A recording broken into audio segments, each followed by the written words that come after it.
Today is March 8th, International Women's Day, and with the Women's March, a day without a woman. So I figured this was the day to tell my 31 FemTruths. Today, I was a leader of a rally at San Jose City Hall, and I used my voice to make sure that everybody knows about endo and that it affects 1 in 10 women.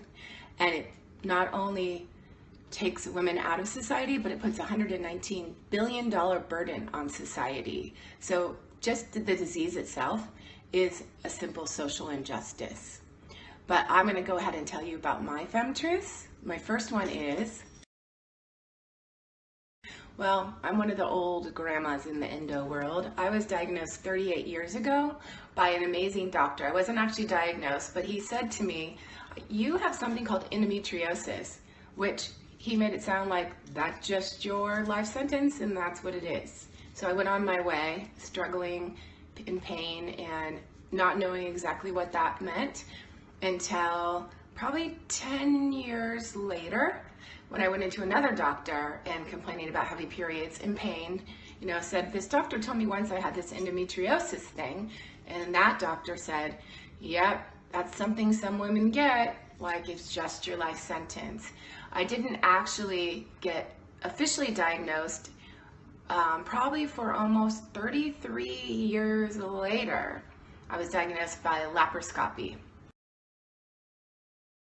I've had actually 5 surgeries.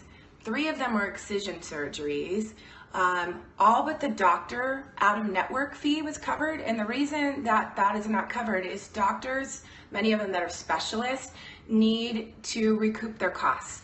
Excision is covered by insurance, but it's billed as ablation. Ablation is a quick procedure that burns off the endometriosis, where excision actually goes in. It's a very precise, time-consuming surgery that could take many hours, and if a doctor is only getting paid for a 20-minute surgery, it doesn't behoove them to continue to practice in that. So they have to get paid what they're worth, so they charge an out-of-network cost, which is why it wasn't covered by insurance. My hospital costs and all other costs were covered by my insurance. I think I'm one of the lucky ones. I don't seem to have any other issues besides endometriosis. Would be the pain. The pain is not like anything I can explain to someone that's not suffered from endo. You wouldn't wish it on your worst enemy. Well, I would say if you take like a washboard and you were rubbing your internal organs up and down it, wrapped in barbed wire and then tightened around in a vise, that's what endo feels like. And then you're tired on top of it too. Well, I can relate to gaslighting by what's going on in our political climate right now, but I don't think that was what the question was. Can I relate to gaslighting? I can, and I've heard many stories from women that suffer with endometriosis, experience gaslighting by their family members, by their doctors.